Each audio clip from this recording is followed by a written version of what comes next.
Estoy bastante alegre por predicar la palabra de Dios. No sé si tan alegre por viajar hasta Mendoza. Vamos a abrir nuestras Biblias a Juan 2 y vamos a orar antes de comenzar con el mensaje de hoy.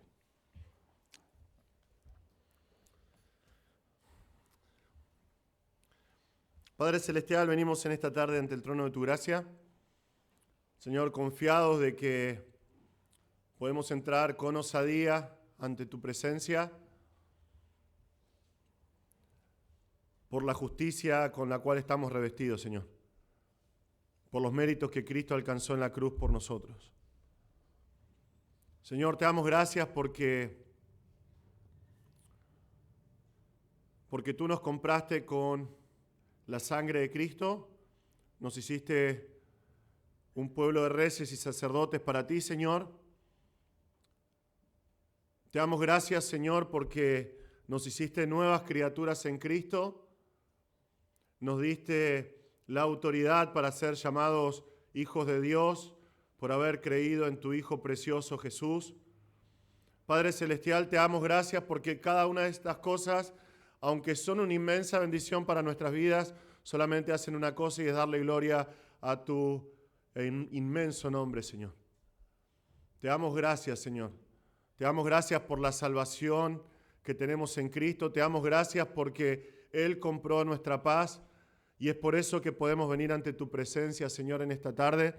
Y te rogamos en su nombre bendito, Señor, que bendigas esta tu palabra. Señor, que podamos escuchar claramente tu voz hablando a nuestros corazones. Que tu Espíritu Santo nos llene, Señor, nos guíe, nos hable, nos transforme, Señor, un poco más a la imagen de Cristo en esta tarde. Señor, que todo lo que hagamos sea para tu gloria, que todo lo que hagamos sea para la edificación de tu iglesia. Pedimos estas cosas en el nombre glorioso y perfecto de nuestro Salvador Jesús. Amén. Bien, seguimos con nuestro estudio del Evangelio de Juan. La semana pasada, luego de mucho tiempo en el cuarto Evangelio, que el Señor declara que finalmente su hora llegó. Finalmente su hora ha llegado. La muerte del Señor está muy, muy, muy cerca. Nosotros vamos a estar estudiando Juan un montón de meses más. Pero cronológicamente hablando, la muerte de Cristo está a muy, muy poquitos días, 2 o 3 días, dependiendo de cómo interpretes que es el pasaje de hoy. En muy pocos días Jesús va a tener que atravesar las calles de Jerusalén en su camino hacia la cruz. Es algo que Jesús sabe muy bien. Esto no es una sorpresa para él. La semana pasada leímos sus palabras.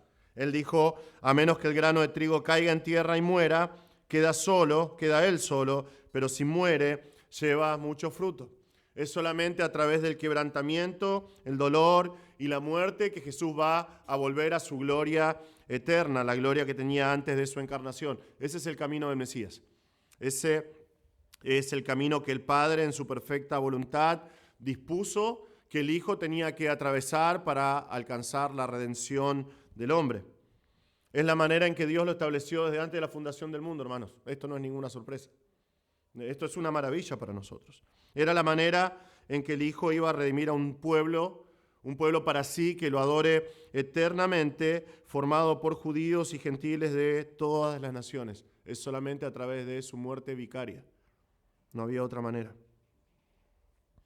Esto es algo que el Señor dejó muy claro en el Antiguo Testamento. Lo dejó bien claro y bien establecido en el Antiguo Testamento. El Mesías iba a venir, el Mesías iba a ser rechazado por su pueblo y eso iba a abrir el camino de salvación para todas las naciones. Iba a cumplir lo que el Señor prometió a Abraham, diciéndole que en su simiente serían benditas todas las naciones. El apóstol Pablo, un erudito de las Escrituras del Antiguo Testamento, lo dice de esta manera en Romanos 9.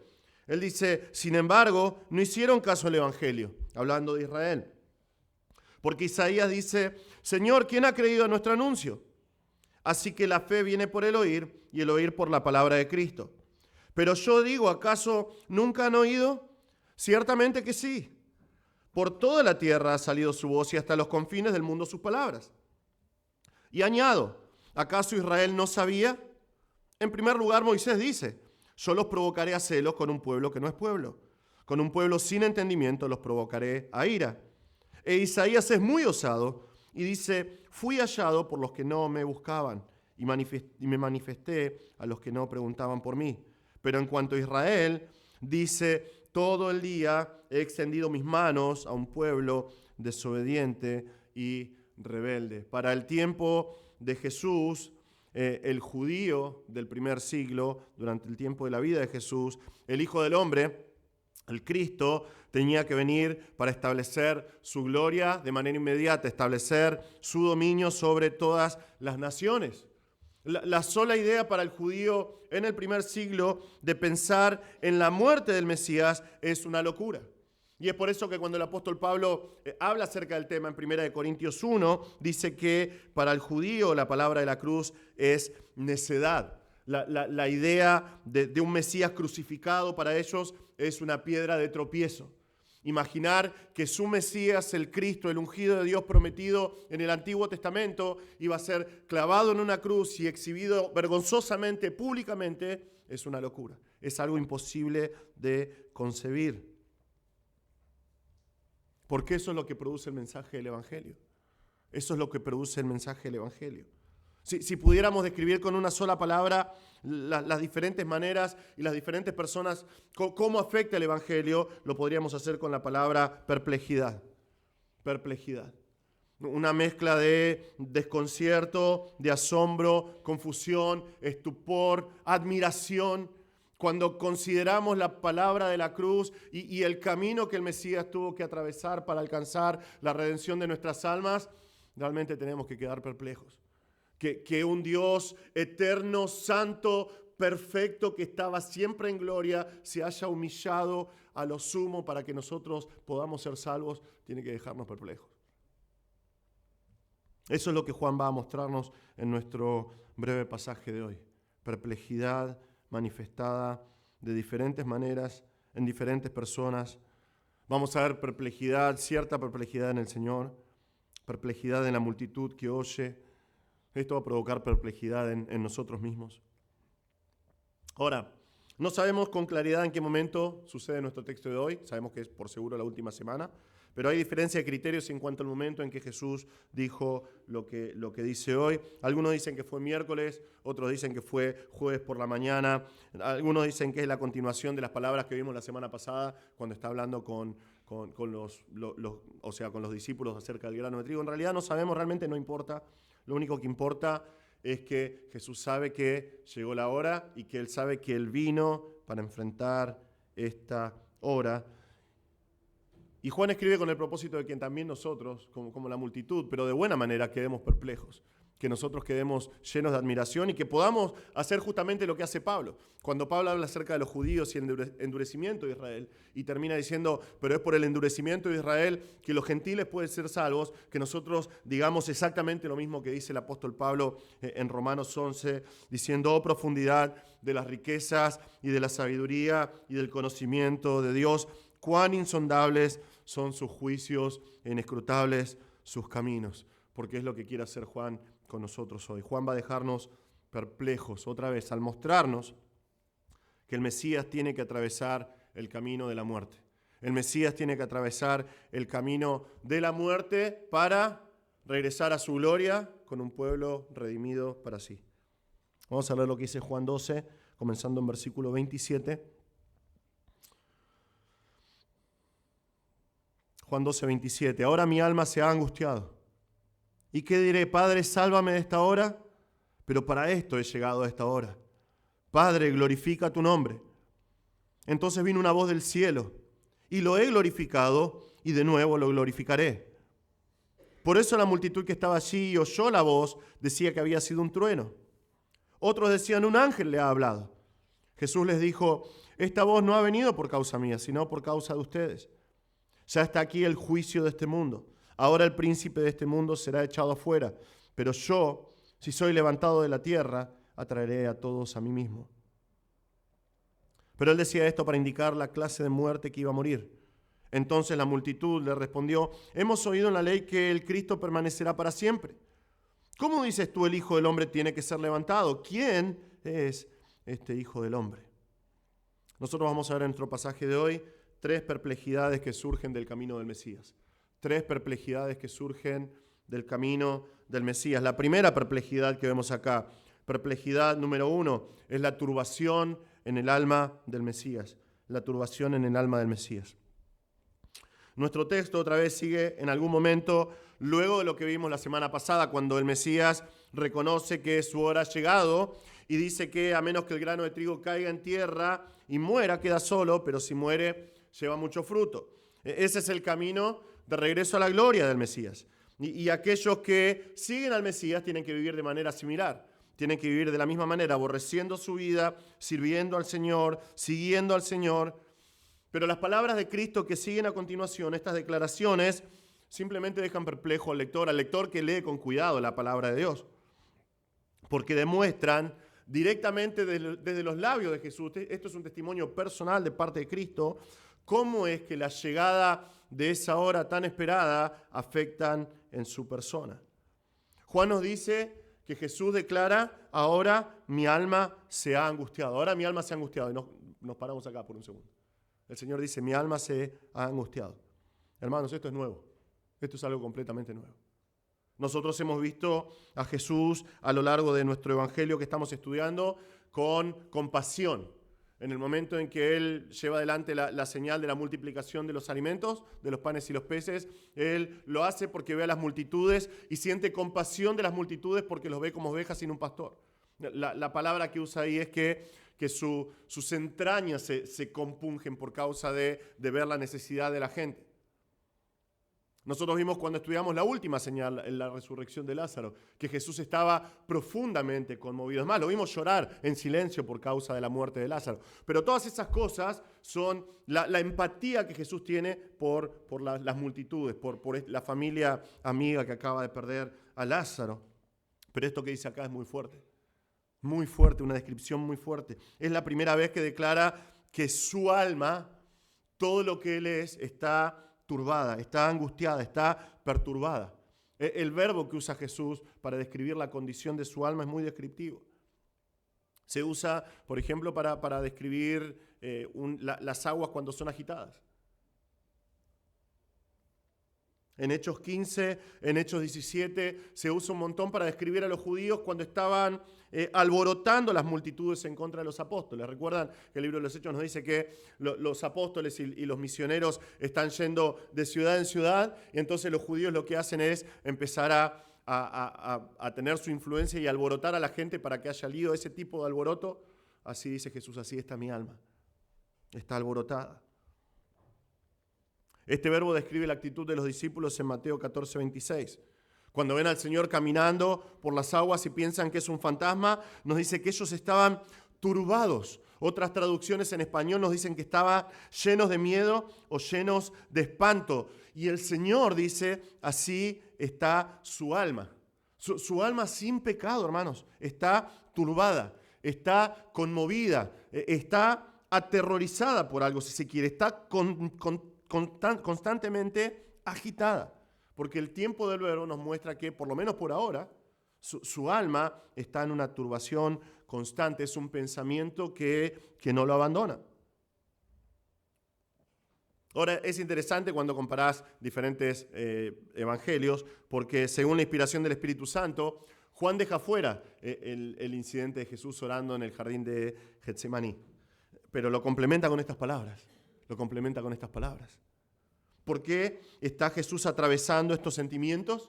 ¿Por qué este ser perfecto y sin pecado hace una manifestación de lo que pareciera ser debilidad? ¿Qué está pasando por la mente de nuestro Señor en este momento? Jesús está turbado, su alma está turbada porque Él no está yendo indiferente hacia su hora.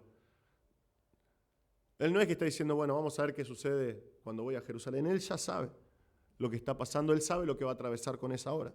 Ya lo dijo varias veces en los sinópticos.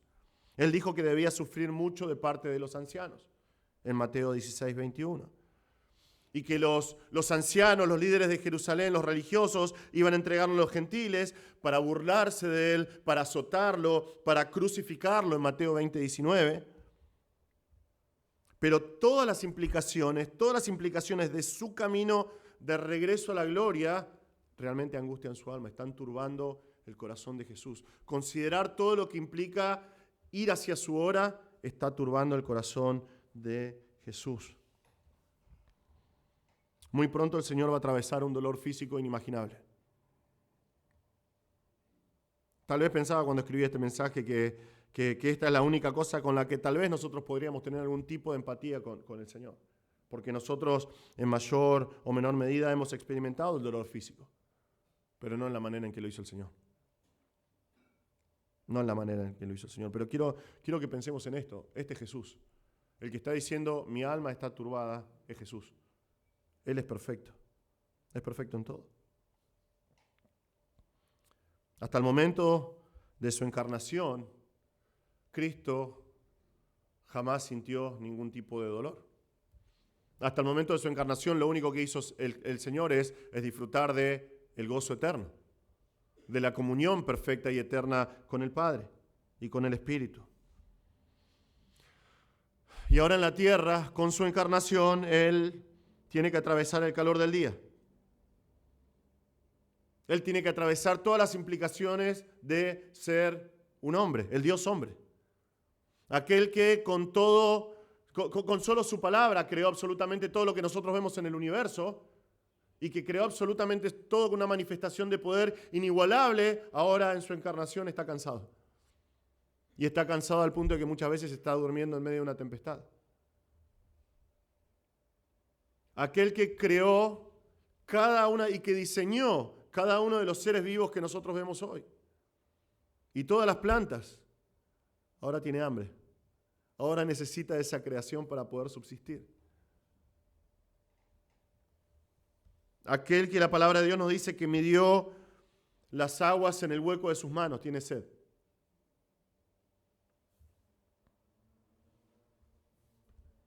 Y ahora está a punto de enfrentar la cruz. Ahora está a punto de enfrentar la cruz y eso angustia su alma.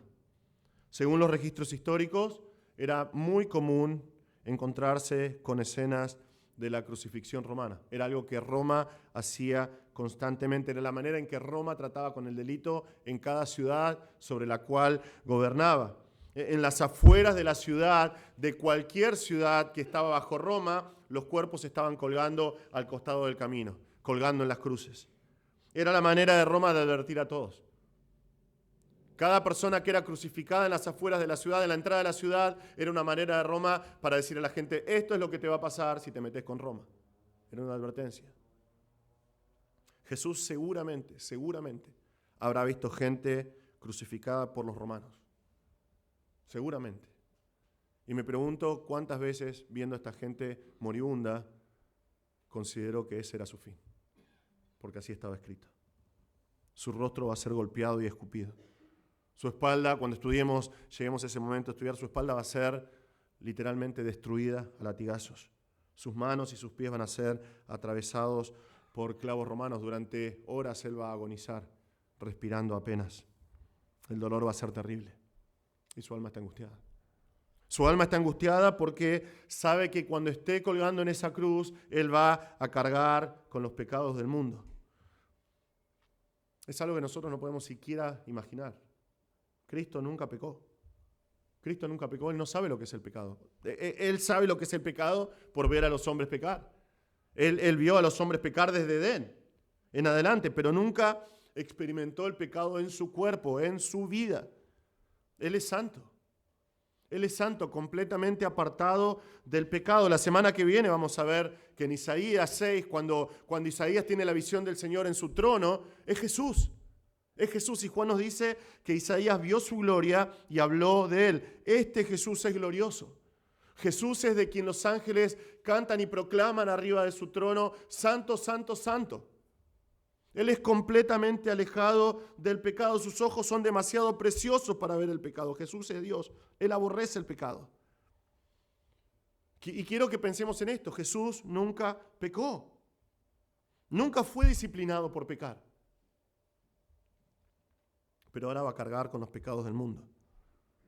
Mientras Él esté colgado en esa cruz, Dios va a poner sobre sus espaldas los pecados de todos. Los pecados de todos. Tus pecados. Mis pecados van a estar sobre la persona de Cristo. La maldición que vino por causa del pecado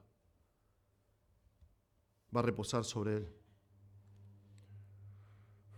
La maldad de cada asesino, la lascivia de cada adúltero y fornicario, la rebeldía de cada hombre, la codicia de cada estafador, pecados que consideramos gravísimos, pecados que son pecados de pensamiento, pecados que afectan a muchos, pecados que pasan desapercibidos.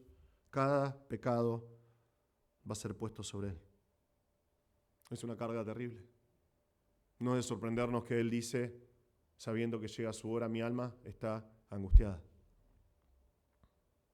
Pero tal vez la razón más grande para su agitación es que él sabe que el Padre por unas horas va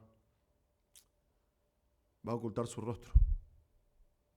Va a ocultar su rostro porque va a derramar su santa ira por el pecado sobre Cristo. Cuando esté muriendo en la cruz, cuando esté colgando en Gólgota, la tierra va a quedar en tinieblas. Y Cristo, colgando en esa cruz en agonía, con terrible dolor va a clamar, Dios mío, ¿por qué me has abandonado?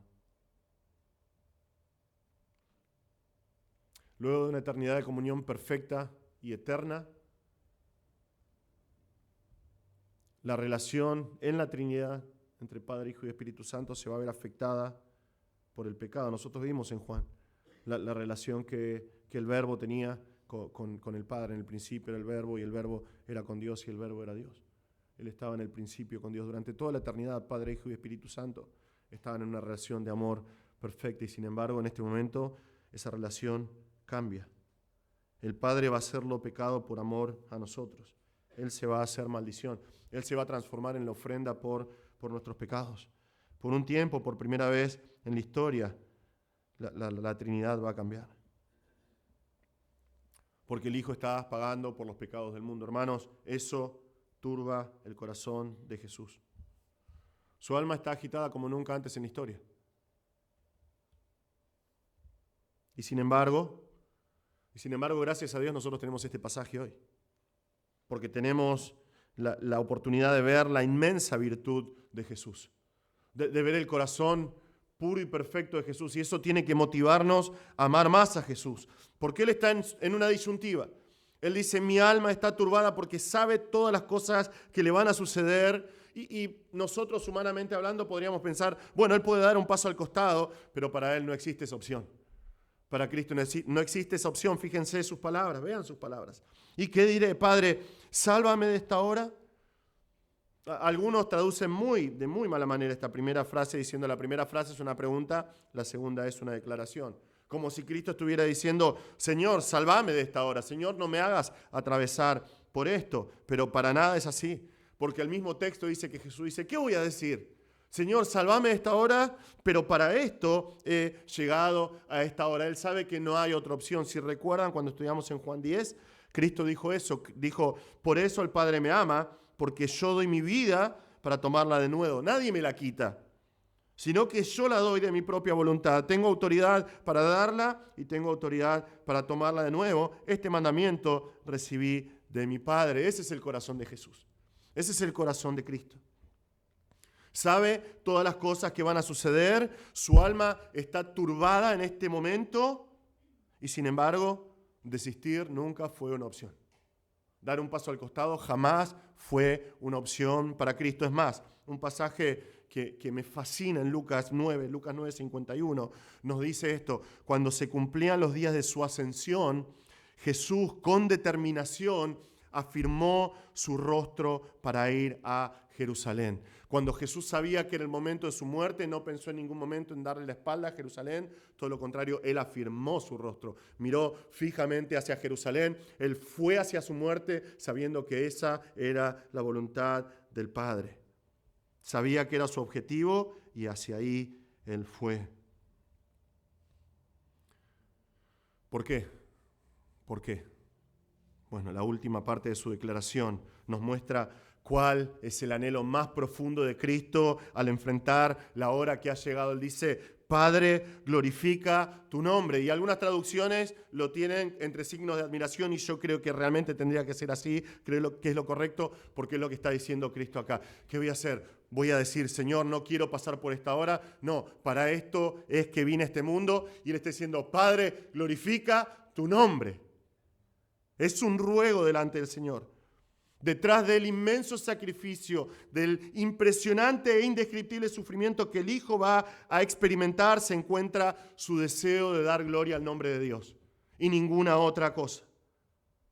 La motivación toda de Cristo es la gloria del Padre.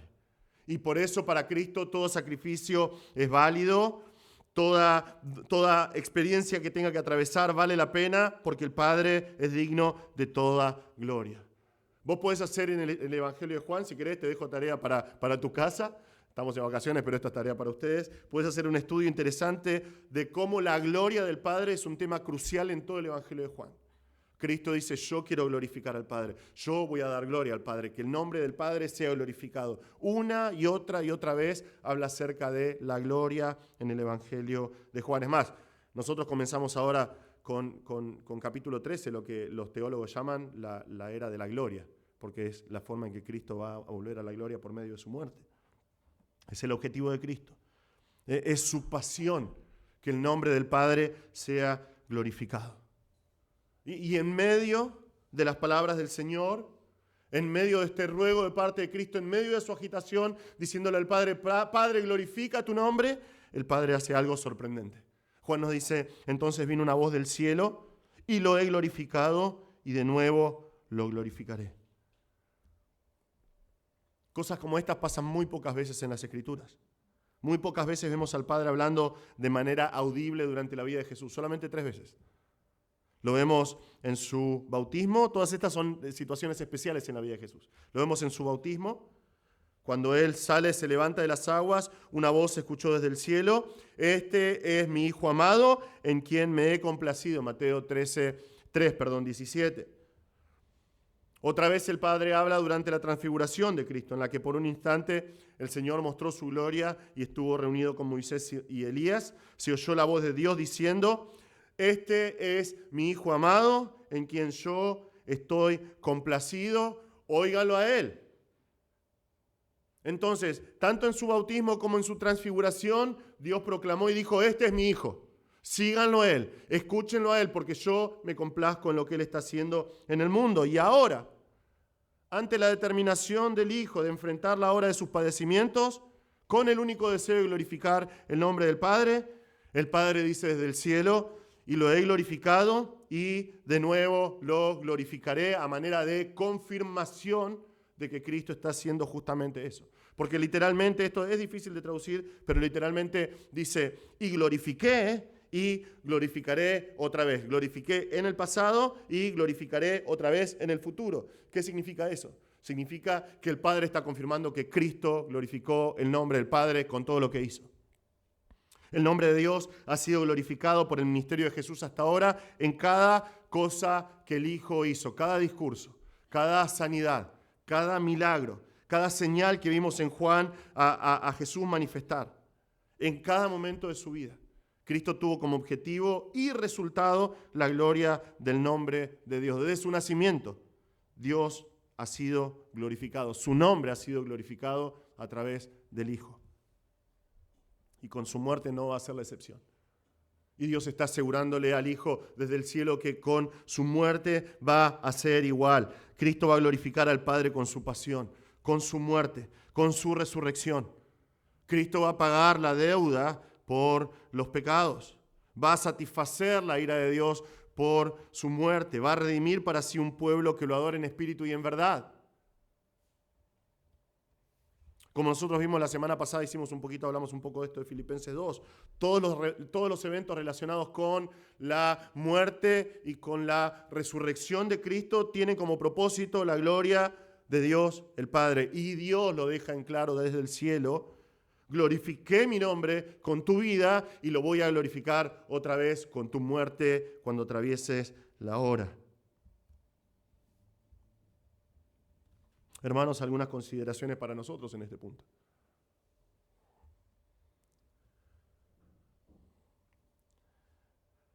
El precio que Cristo estuvo dispuesto a pagar, su angustia, su determinación de ir a la cruz, a pesar de esa angustia, a pesar de esa turbación, tiene que llevar a cada uno de nosotros a una vida de entrega y de amor por Él y de seguir su ejemplo. Es mucho más fácil para nosotros entender lo que estudiamos la semana pasada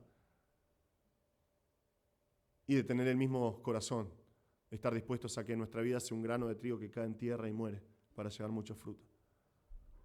De amar al Señor, aborrecer nuestra vida en este mundo para asegurarla para vida eterna, seguir al Señor, servir al Señor cuando consideramos el precio que Él tuvo que pagar. Porque su angustia es justamente por eso. El castigo que tenía que venir sobre nosotros por nuestro pecado lo tomó Él. Y Él estaba turbado justamente por eso, porque el justo se entregó por los injustos. Al que no conoció pecado, Dios lo hizo pecado por nosotros.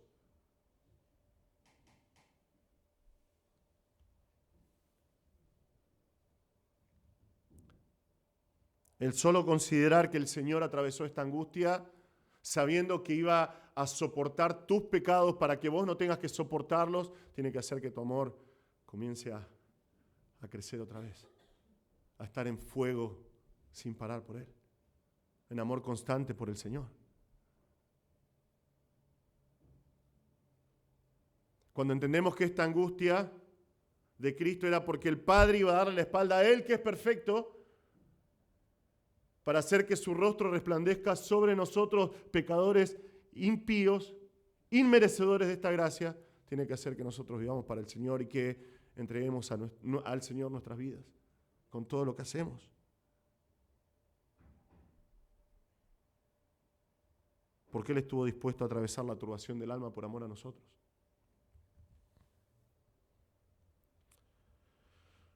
Primera consideración, esa.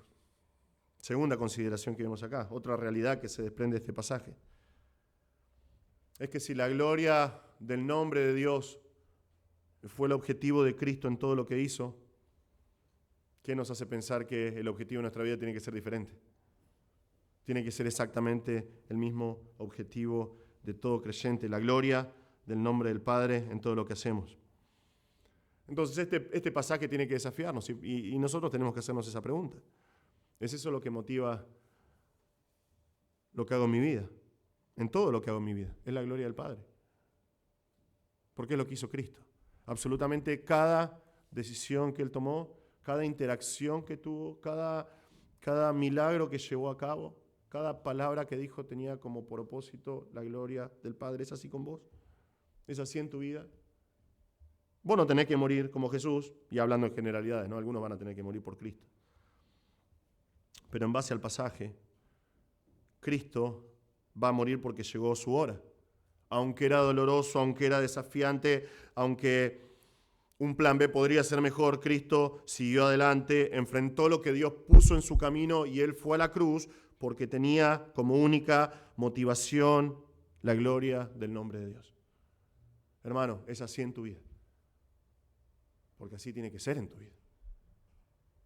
Si estás en Cristo, el objetivo de tu vida es darle la gloria al nombre de Dios con todo lo que haces.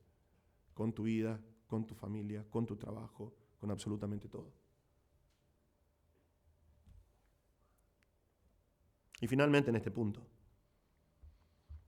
el ánimo que nos da a reconocer que cuando algo es hecho para su gloria, el Padre lo reconoce. Dios reconoce cuando algo es hecho para su gloria. Y por supuesto, no nos comparamos con Jesús, ¿verdad? En absoluto, en absoluto. Pero el Padre se glorifica cuando nosotros hacemos cosas para Él. El Padre se glorifica su nombre cuando nosotros lo servimos, cuando nosotros hacemos cosas para Él, y el Padre lo reconoce. Es lo que nos dice el escritor de Hebreos. El escritor de Hebreos nos recuerda esto en Hebreos 6:10. Porque Dios no es injusto como para olvidarse la obra de ustedes y del amor que han mostrado hacia su nombre, habiendo servido y sirviendo aún a los santos. El Señor reconoce cuando haces las cosas para la gloria de su nombre y las va a recompensar. Ahora, no vas a escuchar una voz del cielo. Gracias a Dios por eso. pero tené por seguro que vale la pena tener como objetivo la gloria del Señor en todo lo que hacemos, porque el Padre va a recompensar todo lo que hacemos sirviendo a los santos por amor a su nombre. Dios lo ve, Dios lo ve, Dios lo va a reconocer, Dios lo va a recompensar. Ahora, Juan nos cuenta que esta voz llegó a los oídos de los presentes, pero fue interpretado de diferentes maneras por los presentes. Vemos a continuación la segunda perplejidad acá, perplejidad número 2, el asombro. Vemos el asombro por la respuesta del Padre. Ante la voz del Padre, vemos que la multitud queda desconcertada, queda confundida realmente. Vemos diferencia de opiniones acá. Algunos pensaban que se trataba de un trueno. Y tal vez posiblemente tiene que ver algo con un reconocimiento de algo sobrenatural. Cuando pensamos en los truenos, muchas veces se asocia con la presencia de Dios o su actuar siempre está asociado con los truenos. Ves un montón eso en el libro de Éxodo, por ejemplo. Que Dios está hablando, que Dios está obrando, está entregando la ley, está la presencia de Dios y hay truenos que están todo alrededor. En Job 36:33, por ejemplo, dice, su trueno anuncia su presencia. Tal vez es lo que está queriendo decir Juan acá. Que esta gente interpretó el trueno como eso fue una respuesta de parte de Dios, ¿no? Otros interpretaron el sonido como la voz de un ángel. Es un ángel, esto que escuchamos es un ángel que dijo algo acerca de lo que Jesús habló. Es interesante esto porque en ambos casos el hombre sin Cristo no tiene un discernimiento completo de Dios. Escucharon el sonido, se lo atribuyeron a algo sobrenatural, pero no escucharon las palabras, no entendieron el propósito de las palabras. Y es por eso que Jesús aclara todo esto, explica esto. Jesús les dijo, esta voz no ha venido por causa mía, sino por causa de ustedes. Ahora, esto es claro. Aunque yo creo que las palabras del Señor fueron de ánimo para el Señor, Él no necesitaba escuchar la voz del Padre. Él sabe que está cumpliendo con su perfecta voluntad. Pero no es por Él, dice Jesús. No es por Él que el Padre habló, sino como una confirmación a la oración de Cristo, para que la multitud que está ahí, que escuchó las palabras de Cristo diciendo, yo vine para esto, vine para cumplir esta hora, y después de que dice, Padre, glorifica tu nombre, entiendan que Dios una vez más reconoce a Jesús como su Hijo. Reconoce a Jesús como el Mesías, como el enviado, el Salvador del mundo. Fue la manera en que Dios confirmó ante los presentes la identidad de Jesús. Y es la manera en la que Dios confirma que la obra de Cristo, que está a punto de enfrentar en muy poquitos días, va a glorificar su nombre. Va a glorificar su nombre. Y si la voz de Cristo, la voz del Padre, dejó asombrados a los que escucharon, más sorprendentes aún son las palabras de Jesús que siguen a continuación, porque van a explicar el alcance que tiene esa obra de su muerte en la cruz. Jesús nos muestra acá que con la llegada de la hora, con la llegada de la cruz, se van a cumplir tres cosas. Jesús va a cumplir tres cosas.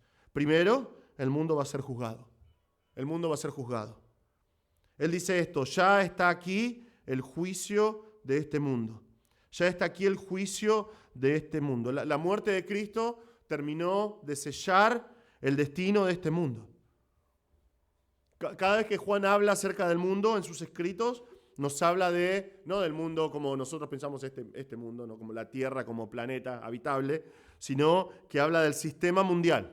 El sistema del mundo influenciado, dirigido por Satanás, que marca las tendencias y el camino, la corriente de este mundo.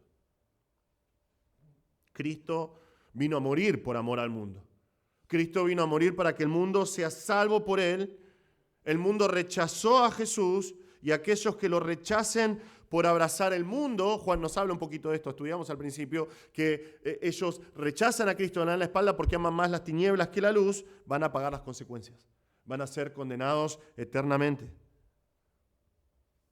Es una realidad que la sociedad humana toda ha rechazado al Hijo de Dios. Cualquier otro tipo de religión es aceptable, cualquier otro tipo de Dios o Salvador es aceptable, pero no el nombre de Cristo. Este mundo es enemigo del nombre de Cristo. Es enemigo del nombre de Cristo. Y es lo que nos dice la Escritura, porque si no, no hubiesen crucificado al Rey de Gloria. Este mundo odia a Jesús, odia la idea de un Salvador que muera por sus pecados simplemente por gracia. Y por ende le da la espalda al Salvador y al Creador que lo envió. Y el juicio va a venir sobre ellos. Es lo que Cristo dijo con antelación.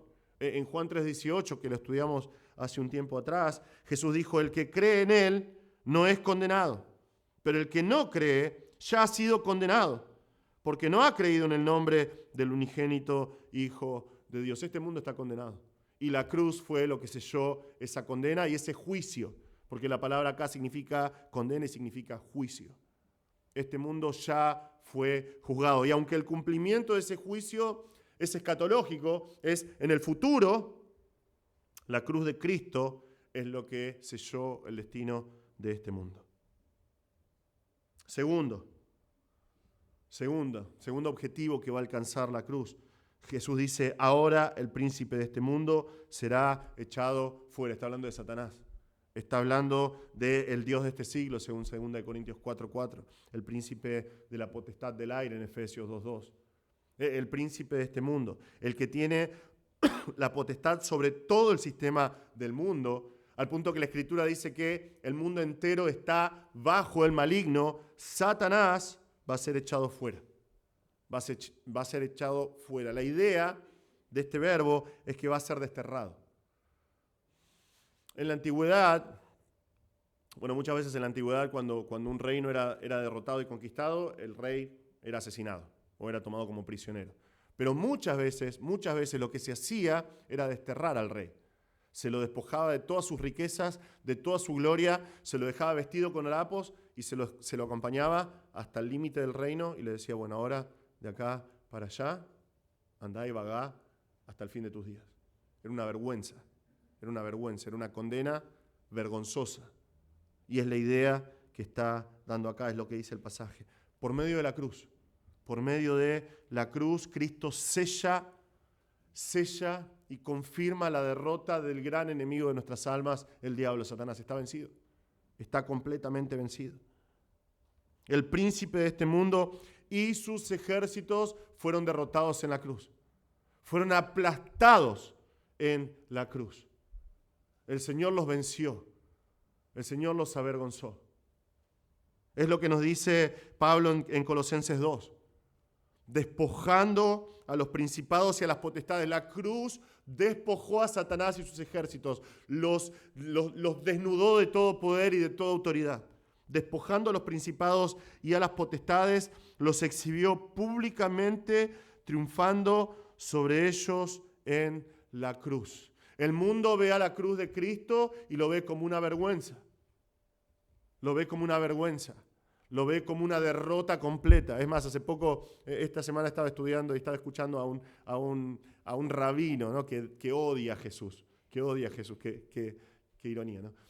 Que odia a Jesús. Y él decía, no puede ser el Mesías, porque ¿cómo le fue? Dicen que va a venir una segunda venida victorioso. ¿Cómo le fue en su primera venida? Una derrota. Terminó en una cruz muriendo como un delincuente. Amén. Pero lo que el mundo ve como una derrota y la vergüenza ante los ojos de Dios fue la victoria final. Porque en esa cruz Jesús estaba despojando al príncipe de este mundo. Estaba derrotándolo por completo. Hoy lo vemos tratando de destruir almas, tratando de llevar la mayor cantidad de almas posibles al infierno. Hoy lo vemos tratando de ser de tropiezo a todos los cristianos para que no conozcan la palabra de Dios, para que no crezcan en su vida cristiana, y lo hace con ímpetu porque sabe que su fin está cerca, sabe que le queda poco tiempo, porque Cristo lo despojó de su poder. La cruz condenó a Satanás y ahora es simplemente un usurpador, como lo es desde el principio, como lo es desde Edén. Pero ahora sabe que su destino está sellado por esa preciosa cruz. Pronto va a ser arrojado fuera. Y tercer logro de la cruz. Y esta realmente es una verdad que nos reconforta a cada uno de nosotros.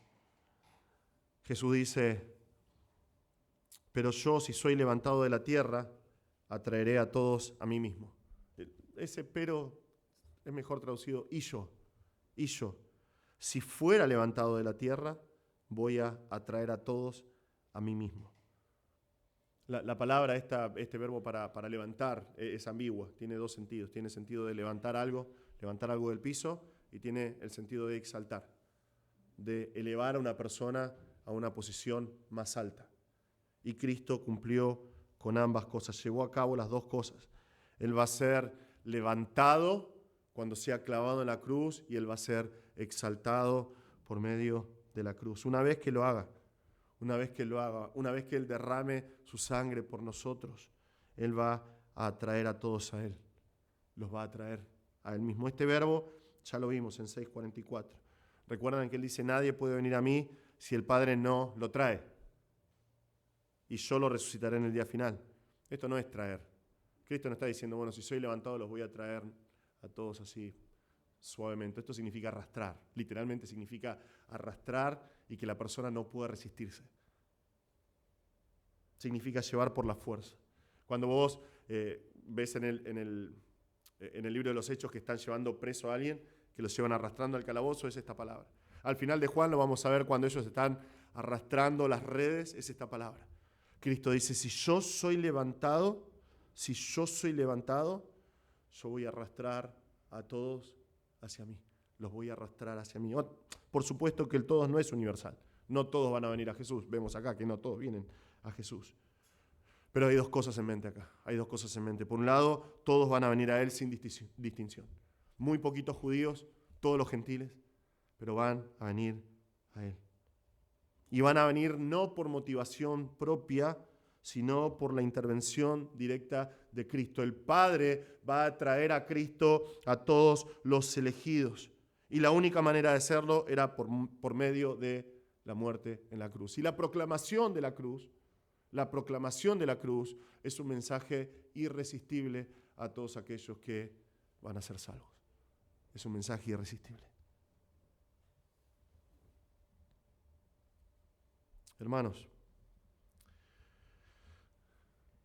el asombro de la multitud por la voz de Dios y la confusión y la perplejidad de la multitud por escuchar la voz de Dios en vivo y en directo después de que Jesús habló queda chiquito. Realmente cuando nosotros consideramos el alcance del camino del Mesías, cuando entendemos lo que Jesús alcanzó por medio de su muerte. Y esto también tiene implicaciones para nuestra vida.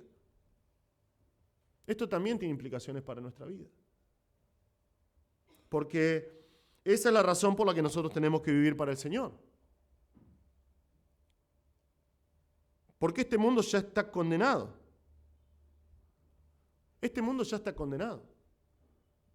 Una persona que se llama a sí mismo cristiano y vive según el mundo es una contradicción.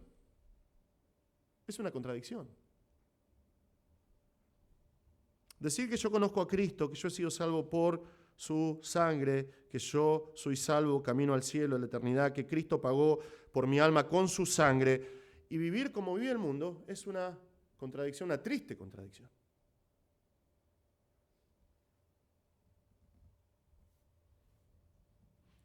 Pensaba cuando preparaba este mensaje, nadie quiere jugar para un equipo perdedor, ¿no? ¿O sí? Yo esto es algo que odiaba cuando yo nunca fui un buen futbolista. Y claro, cuando era chico mis vecinos decían, bueno, vamos a hacer pan y queso, pero ya sabían cómo era su equipo. Y hacíamos pan y queso. Y yo, por más que gane o pierda, yo elegía mal, mi equipo era un desastre. Y ya ni te dan ganas de jugar, porque sabés que jugás en el equipo perdedor. Y lo único que tenés que hacer es correr desesperado para que no perder 14-0, que es lo que pasaba la gran mayoría de las veces. ¿Quién quiere jugar en un equipo perdedor? Nadie. Pero así es este mundo. Cristiano, si querés vivir como el mundo, estás jugando para el equipo perdedor. Es una advertencia para nosotros cuáles son nuestras motivaciones. Nosotros, estando en Cristo, debemos vivir para el Señor. Fuera, vivimos en el mundo, pero es lo que ora el Señor, que vamos a ver más adelante en Juan. Que nos proteja mientras estamos en el mundo, porque no somos del mundo. Tenemos que vivir en este mundo, pero no somos de este mundo. Y es Juan mismo el que dice un poquito más adelante en su vida, en 1 Juan 2:17, que el mundo pasa y también sus pasiones. Si estás viviendo según las pasiones de este mundo, estás viviendo algo que es efímero, algo que no va a durar mucho tiempo. El mundo pasa y también sus pasiones, pero el que hace la voluntad de Dios permanece para siempre. Entonces, por un lado, cuando consideramos el alcance de la cruz y consideramos que este mundo ya ha sido condenado, no querés vivir en un mundo que ya está condenado. Amén. Querés vivir para el Señor. Damos gracias porque podemos vivir confiados. Porque Cristo revela acá por medio de este pasaje que Satanás, el gran enemigo de nuestras almas, ya fue derrotado por la sangre del Cordero. Ya fue completamente despojado por la cruz. Satanás no puede hacer más nada de lo que el Señor le permite en nuestras vidas. La verdad que nosotros leemos en el libro de Job se aplica a cada uno de nosotros en nuestra vida. Satanás no puede hacer más de lo que el Señor le permite. Satanás es una herramienta en las manos del Señor para la gloria del Señor. Es un enemigo vencido. Es un enemigo vencido. Y es un enemigo vencido, como veíamos recién, por la locura de la cruz. Por la locura de la cruz.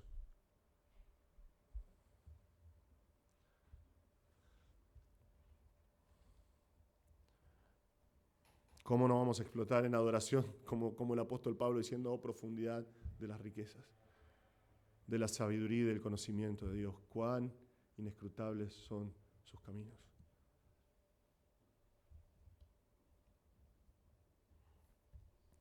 Pienso mucho, pero pensaba en esto y a nosotros nos gusta mucho el boxeo, las artes marciales mixtas, nos gusta mucho.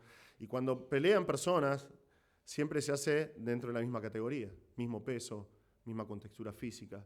Tratan de que sea lo más parejo posible para que realmente sea una pelea justa. Y cuando vos considerás y ves lo que dice la palabra de Dios y ves a Satanás y lo ves como un dragón furioso tratando de destruir a todos. En el libro de Apocalipsis no estoy hablando de eso. Y ves a Cristo y cuando habla acerca del cordero, cuando habla Cristo, la palabra en griego ahí es un corderito. No un cordero, un corderito chiquitito y degollado, inocente. Imagínate dentro de un octágono de esta jaula para pelear y que pongan a un dragón rojo, furioso, todo gigante, lleno de odio y lo hagan pelear con un corderito y decís, no, esto no va a terminar bien, no es una pelea justa. Pero eso es lo que sucedió en la cruz. Eso es lo que sucedió en la cruz. El cordero, con su sangre, derrotó al dragón, a la serpiente antigua, al diablo, a Satanás. El Señor logró la victoria por nosotros. Y leíamos hoy en el Salmo 145, el Señor protege a todos los que le aman. Nos protege de Satanás. ¿Cuál es nuestra parte? Amar al Señor, reconociendo el precio que Él pagó. Y adoramos al Señor por la cruz. Porque lo último que dice acá, si yo fuere levantado voy a traer a todos a mí mismo. Si estás en Cristo hoy es lo que sucedió con tu vida. En el momento en que vos estabas completamente perdido, alejado de Cristo, enemigo de Dios, muerto en tus delitos y pecados, el Señor, con su gracia, por medio de su muerte, por medio de lo que llamamos la gracia irresistible, Él te arrastró. Por ahí tu carne decía por dentro, no, y se agarraba de lo que no podía, pero el Señor te arrastró a Él mismo para que seas de Él, que seas de Él. Entonces, adoramos al Señor por la cruz, porque por medio de esa cruz, Él nos atrajo a Él. Amén. Último punto, perplejidad número 3. La consternación ante un Mesías impensado. La consternación ante un Mesías impensado. Ahora, Juan no deja dudas en cuanto al significado de las palabras de Jesús. Dice, pero él decía esto cuando dice, yo voy a ser levantado, decía esto para indicar la clase de muerte que iba a morir. Los judíos no hacían esto. Los judíos cuando mataban a alguien tiraban al condenado al piso. y lo tiraban al piso para apedrearlo. Era la manera que mataban gente. Pero los romanos hacían todo lo contrario. Los romanos levantaban a la gente por medio de la crucifixión, lo clavaban en el piso y levantaban la cruz y lo ponían bien alto para que la gente pudiera verlos. Estaba establecido que el Mesías iba a ser cortado de la tierra por medio de este instrumento de tortura. Es por eso que las Escrituras, las profecías dicen, mirarán al que traspasaron. Salmo 22 dice, horadaron mis manos y mis pies. Estaba establecido que iba a ser por medio de una cruz. Esto es lo que dice el Señor Jesús acá. Termina de aclarar ante esta multitud presente lo que va a pasar con Él. Ellos consideran, Él es el Mesías, va a establecer su reino, su gloria. Él dice, el Mesías va a morir en una cruz. Y cuando muera en una cruz va a condenar al mundo, va a destruir a Satanás y va a traer a todos al mismo. Pero a la gente no le gusta esto. Por la respuesta de la gente, nosotros vamos a entender por qué el Mesías llega solo a la cruz el viernes. ¿Por qué Cristo está solo? No está solo. Cristo está rodeado de gente que dice, crucifíquenlo. ¿Por qué? Porque ellos venían con una idea preconcebida del Mesías, de lo que el Mesías tenía que ser. Para ellos el Mesías tenía que ser una mezcla de las profecías, junto con una mala interpretación de las Escrituras de parte de los rabinos por siglos, junto con un montón de leyendas que fueron surgiendo durante el tiempo de la cautividad. La razón por la cual ellos celebraban la entrada triunfal, que estudiamos hace 2 semanas atrás, es porque realmente creían que Jesús es el Mesías, pero creían que Jesús iba a inaugurar el reino mesiánico y que iba a ser para siempre, que Roma iba a ser destruida y que ellos, los judíos en Jerusalén, iban a ser el centro del mundo. Pero vean su perplejidad. Su perplejidad viene de contrastar sus ideas, lo que ellos tienen en su mente, con lo que Cristo acaba de decir. Él dijo que tiene que ser levantado. Y ellos entendieron claramente lo que quería decir, porque ser levantado en este tiempo era sinónimo de morir en una cruz. Entonces la multitud le respondió, hemos oído en la ley que el Cristo permanece para siempre. Ahora, esto no se encuentra en el Pentateuco, en la Torá, en los 5 libros primeros, pero ellos cuando están hablando de la ley están refiriéndose al Antiguo Testamento en general. Y ellos leyeron en Daniel 7, que nosotros también venimos leyendo, que el Hijo del Hombre, una vez que su reino sea establecido, va a ser para siempre, va a ser eterno. Tal vez están pensando en Salmo 72 también, donde dicen que el Hijo de David va a reinar eternamente. Y entonces dicen, ¿cómo, dices tú, el Hijo del Hombre tiene que ser levantado? ¿Cómo es posible? ¿Quién es este Hijo del Hombre? Podemos entender su consternación, ¿no? Podemos entender la perplejidad de ellos. ¿Cómo puede ser que el Hijo del Hombre sea levantado por los romanos? ¿Qué tipo de Hijo de Hombre es que sus enemigos lo van a vencer? ¿Cómo es que el Mesías tiene que morir? ¿Qué implicaciones tiene eso con el reino? ¿Significa que el reino no va a venir? ¿Qué clase de Mesías viene a morir derrotado en una cruz? Si las Escrituras dicen que Él viene a liberarnos, ¿qué tipo de libertador es? Es fácil de entender por qué dejaron de lado a Jesús, porque no era lo que esperaban. Cristo no cumplió con sus falsas expectativas, las falsas expectativas que ellos tenían del Mesías, y es por eso que le dan la espalda. Es por eso que le dan la espalda. Hermanos, nosotros somos desafiados también con esta actitud de la multitud. La pregunta para nosotros de este pasaje es la siguiente. Cuando pensás en Cristo, ¿en qué clase de Salvador pensás? Cuando pensás acerca de Cristo, ¿qué esperás del Mesías? ¿Qué esperás del Salvador del mundo? Los judíos rechazaron a Jesús porque no cumplía con los requisitos que ellos creían que el Mesías tenía que tener. La victoria ya, el reino ya, la gloria ya. Es la vida del hombre. Espera de Dios y cuando esas expectativas no se cumplen, se aparta, se hace enemigo de Dios. ¿Por qué? Porque no son sus expectativas, no es el tipo de Dios que quieren. Es lo que sucede una y otra vez. Estos hombres que fueron testigos de la palabra de Jesús pagaron un precio muy alto, pagaron con sus propias almas. Pagaron con su destino eterno.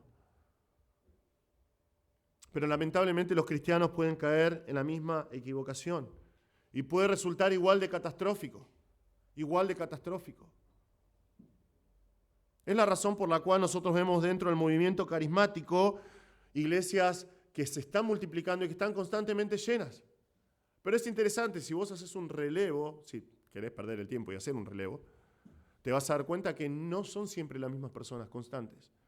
No, son personas que vienen por un tiempo y después se van llenando y es el flujo constante de gente. ¿Por qué? Porque vienen con una falsa expectativa de Cristo. Este Salvador, este Jesús va a salvar mi matrimonio. Este Jesús va a darme prosperidad. Este Jesús va a sanarme. Y cuando sus expectativas falsas no son cumplidas, dicen, Dios no es verdadero, Dios no existe, y le dan la espalda por completo.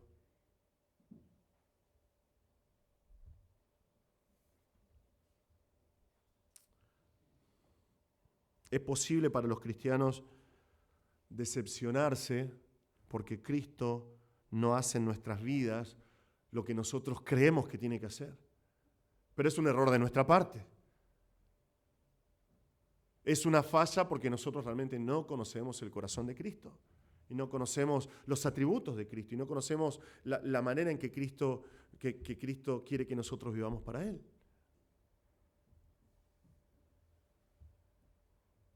Es un riesgo para nosotros como iglesia también, hermanos, esto que nosotros vemos acá en esta multitud. Porque predicadores que empezaron bien terminan muy mal por exaltar un solo aspecto del Señor.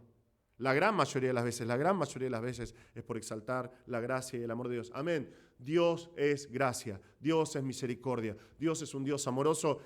Y la característica principal, como vamos a estudiar en Juan 13, de los creyentes, es que nos amemos los unos a los otros, que el mundo vea el amor de Cristo en nosotros. Pero sucede muchísimas veces que cuando una persona exalta eso, y lo he visto más de una vez en mi vida, exaltan solamente un aspecto de Dios, dejan de lado el resto. Cuando esto pasa, el mensaje del Evangelio es dejado de lado. La iglesia no es edificada. Almas no pueden venir a Cristo porque el mensaje del Evangelio se perdió en el camino. Hermanos, nosotros predicamos del amor de Dios, el verdadero amor de Dios. Nosotros predicamos a un Cristo crucificado. Es la única esperanza del hombre. Es la única esperanza del hombre. Nuestras expectativas, lo voy a decir de esta manera, Cristo no tiene que cumplir con nuestras expectativas. Nuestras expectativas de Cristo tienen que ser forjadas en cuanto a lo que dice la palabra de Dios. Nunca vamos a ser decepcionados de esa manera. Nunca vamos a ser decepcionados si nuestras expectativas y nuestras esperanzas están fundamentadas en la palabra de Dios. Predicamos a Cristo crucificado, la única esperanza del hombre. Tal vez estás acá en esta noche y no conoces a Cristo. Bueno, quiero hablarte de Cristo crucificado.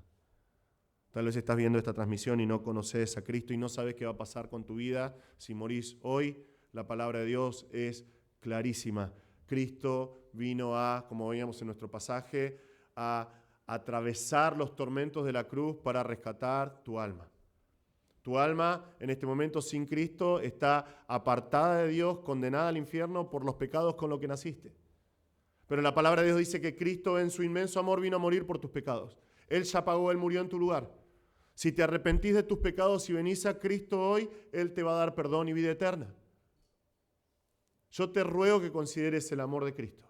Él en esa cruz, cuando Él murió por tus pecados, Él condenó a este mundo, Él venció a Satanás y Él en este momento, si estás escuchando, te está llamando a su presencia. Está arrastrándote a Él. Si estás escuchando esto y nunca conociste a Cristo, no resistas la gracia de Dios. Cristo murió por tus pecados. Cristo murió para darte vida eterna. Ese Cristo en la cruz es la única esperanza para tu alma. Cristo murió y resucitó para darte vida eterna. Bueno, Juan nos muestra que la multitud no tomó muy bien las palabras de Cristo. Este no es el Mesías que ellos quieren, realmente. Están buscando otra cosa. Tienen otras expectativas. Y nosotros pensaríamos, esto es algo que me sorprende, ¿no? Cuando voy dividiendo el pasaje y voy considerando estas cosas, pensaríamos que ante tal rechazo, el Señor daría la espalda a estas personas. Y realmente pasa, ¿no? Uno a veces cuando estudia la palabra de Dios y va leyendo, dice, Señor, ya está, ya te rechazaron, ya no te quieren más. Andá y aprovecha estos días que te quedan con tus discípulos, enseñales, hablarles, invertí en ellos. ¿No? Y el Señor lo va a hacer, lo vamos a estudiar por meses, que estas últimas horas de Jesús con sus discípulos. Pero el Señor va a hablar una vez más. El Señor va a, semana que viene, Dios mediante, va a dar una última advertencia. Vamos a ver una última advertencia de un Salvador amoroso. Hasta entonces, hermanos, dejamos que esta verdad nos desafíe. Consideramos las implicaciones para nuestra vida que tiene el camino del Mesías. Él vino a morir para que nosotros podamos vivir. Él vino a morir para que nosotros podamos vivir para Él, para su gloria. Que lo que hagamos en nuestra vida sea para exaltar y glorificar el nombre del Padre que nos dio a Jesús. Amén. Vamos a orar. Señor, te damos gracias por este tiempo. Señor, te damos gracias por la cruz. Te damos gracias porque Cristo, a pesar de la turbación, de la agitación de su alma por saber lo que iba a acontecer con su vida, Él enfrentó, cargó el oprobio y la vergüenza. Él murió en la cruz por nosotros. Señor, te damos gracias. Te rogamos, Señor, que por favor nos ayudes a vivir vidas dignas de ese sacrificio, Señor.